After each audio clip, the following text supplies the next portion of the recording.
subscribe কৰক Akhol the Assamese kitchen চেনেলটো বেল আইকনটো press কৰক লেটেষ্ট ভিডিঅ'ৰ নটিফিকেশ্যন পোনপ্ৰথমে পাবলৈ হেল্ল' এভৰিৱান মোৰ আখললৈ আপোনালোক সকলোকে পুনৰবাৰ স্বাগতম জনাই আজিৰ ৰেচিপি ভিডিঅ'টো আৰম্ভ কৰিবলৈ লৈছোঁ আজি আপোনালোকৰ ওচৰলৈ মুৱা মাছৰ এটি সোৱাদ লগা ৰেচিপি লৈ আহিছোঁ গতিকে দেৰি নকৰি আমি ৰেচিপিটোলৈ আগবাঢ়ো বলকচোন এয়া লৈ লৈছোঁ মুৱা মাছ আৰু মাছখিনি পেটু গুচাই ভালকৈ ধুই লৈছোঁ এতিয়া দিছোঁ অকণমান হালধি অকণমান নিমখ এতিয়া গোটেইখিনি ভালকৈ সানি দিছোঁ এতিয়া গেছত কেৰাহী এটা বহাই দিছোঁ মাছ ভাজিবৰ কাৰণে কেৰাহীটো গৰম হোৱাত দিছোঁ মিঠাতেল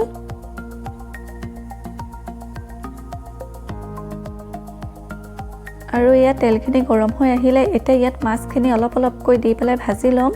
মাছখিনি কিন্তু সম্পূৰ্ণকৈ ফ্ৰাই কৰিবলৈ নালাগে আধা ফ্ৰাই কৰিলেই হ'ব লাহে লাহে মাছখিনি ফ্ৰাই হৈ আহিছে আৰু অকণমান সময় ফ্ৰাই কৰিলেই হৈ যাব যিহেতু আধাহে ফ্ৰাই কৰিম আৰু এয়া মাছখিনি ফ্ৰাই কৰা হৈ গ'ল আধা এতিয়া মই ডিছ এখনত উঠাই ল'ম তেলৰ পৰা এই ধৰণেৰে মই বাকি থকা মাছখিনিও আধা ফ্ৰাই কৰি ল'ম আৰু লৈছোঁ এয়া কাটি লোৱা ডাঙৰ সাইজৰ পিঁয়াজ এটা নহৰুৰ পেষ্ট আৰু দুটা জলকীয়া জ্বলা যিমান খোৱা হয় সেই অনুসৰি জলকীয়া ল'লেই হ'ল আৰু লৈছোঁ এয়া কাটি লোৱা বিলাহী এটা আৰু ধনিয়া এতিয়া গেছত কেৰাহী এটা বহাই দিছোঁ বেলেগকৈ কেৰাহী নলৈ মাছ ভজা কেৰাহীটোও ল'ব পৰা যায় মই আৰু মাছ ভাজিবলৈ আছিল কাৰণে মই বেলেগ এটা কেৰাহী ব্যৱহাৰ কৰিছোঁ কেৰাহীটো গৰম হোৱাত এতিয়া দিছোঁ অকণমান মিঠাতেল মিঠাতেলখিনি গৰম হ'ল এতিয়া ইয়াত দিম কাটি থোৱা পিঁয়াজখিনি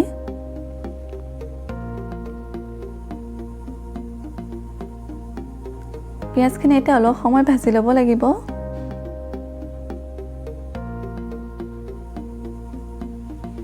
মুৱা মাছৰ এই ৰেচিপিটো সঁচাই বহুত সোৱাদ লগা হয় খাবলৈ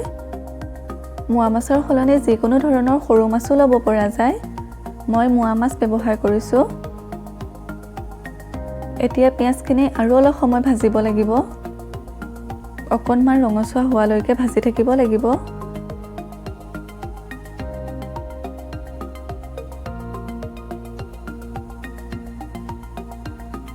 আৰু ইয়া লাহে লাহে পিঁয়াজখিনি ভজা হৈছে এতিয়া ইয়াত দি দিম নহৰুৰ পেষ্টখিনি এতিয়া মিডিয়াম ফ্লেমত নহৰুৰ কেঁচা গোন্ধটো যোৱালৈকে ভাজি থাকিব লাগিব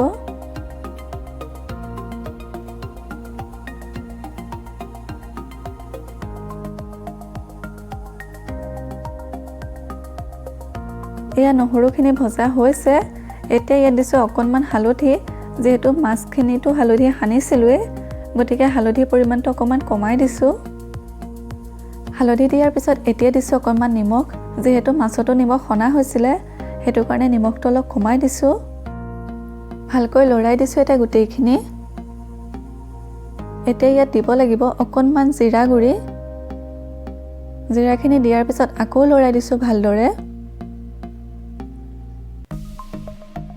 এতিয়া ইয়াত দিব লাগিব অকণমান পানীখিনি দি পেলাই মছলাখিনি আকৌ ভালকৈ ভাজি ল'ম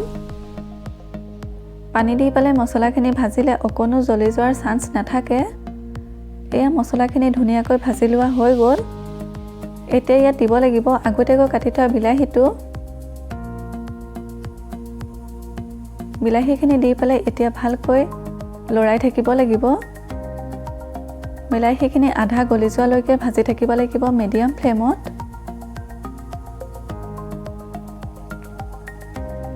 এয়া বিলাহীখিনি গলি আহিছে আৰু এয়া আধা বিলাহীখিনি গলি গ'ল ইমানখিনিলৈকে ভাজিলেই হ'ল বিলাহীখিনি এতিয়া ইয়াত মাছখিনি যোগ কৰি দিম এয়া আধা ফ্ৰাই কৰি থোৱা মাছখিনি এতিয়া দি দিছোঁ মাছখিনি এটা মিডিয়াম ফ্লেমতে ভাজি থাকিম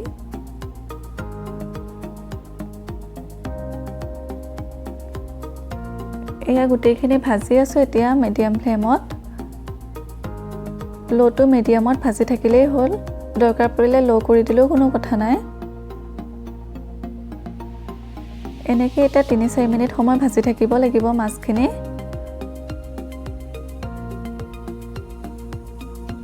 আৰু মাজে মাজে লৰাই থাকিব লাগিব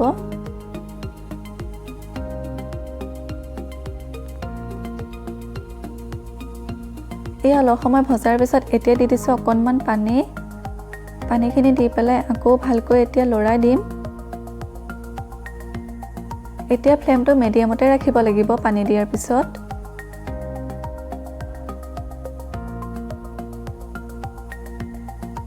যিমানখিনি পানী দিম বুলি ভাবে সেই অনুসৰি দিলেই হ'ল যদি অকণমান জোল নিচিনা কৰিম বুলি ভাবে তেন্তে পানী অলপ বেছিকৈ দিব লাগিব অকণমান পানী দি পেলাই ভাজি ললো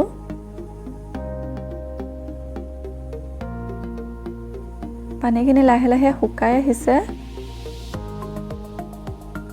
যদি বেছি জোল কৰিব নিবিচাৰে এনেকৈ ইমানখিনি পানী দিলেই হ'ব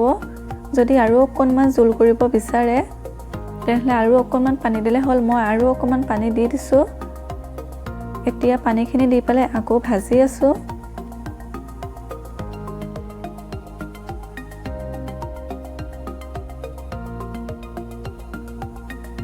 পানীখিনি দি পেলাই এতিয়া মিডিয়াম ফ্লেমতে সিজি থাকিবলৈ দিম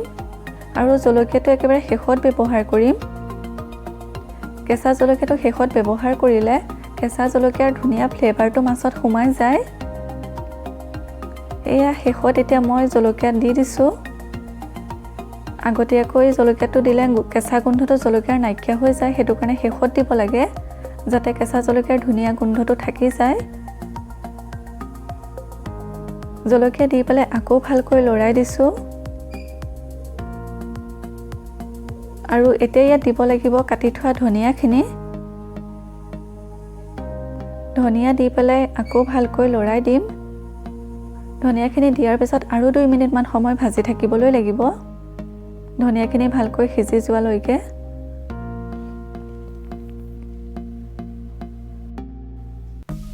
এয়া 2 মিনিট মান সময় সিজিবলৈ দিয়া হ'ল কেঁচা জলকীয়াৰ ধুনীয়া গোন্ধটো ওলাল আৰু ধনিয়াখিনিও সিজি গ'ল গতিকে এতিয়া গেছ অফ কৰিব পৰা হৈ গ'ল মোৱা মাছৰ এই ৰেচিপিটো বনাবলৈ একেবাৰে সহজ আৰু খাবলৈও বহুত সোৱাদ লগা হয় এয়া দেখিয়ে গম পোৱা গৈছে নহয় জানো গতিকে আজিৰ ৰেচিপিটো ইমানেই আছিলে মোৱা মাছৰ গতিকে ৰেচিপিটো চাই কেনেকুৱা পালে জনাবচোন কমেন্ট কৰি আৰু যদি ৰেচিপিটো চাই ভাল পালে তেনেহলে লাইক কমেন্ট আৰু শেয়াৰ কৰিবলৈ নাপাহৰিব আৰু আপুনি যদি চেনেলটো নতুন তেন্তে সাবস্ক্ৰাইব কৰি দিব আৰু কাষতে থকা বেল আইকনটো প্ৰেছ কৰি অল কৰি দিব যাতে আহিব লগা নতুন ৰেচিপিৰ ভিডিঅ'ৰ নটিফিকেশ্যনসমূহ সোনকালে পায় আকৌ এটা নতুন ৰেচিপি লৈ অহাৰ প্ৰতিশ্ৰুতিৰে আজিলৈ বিদায় ধন্যবাদ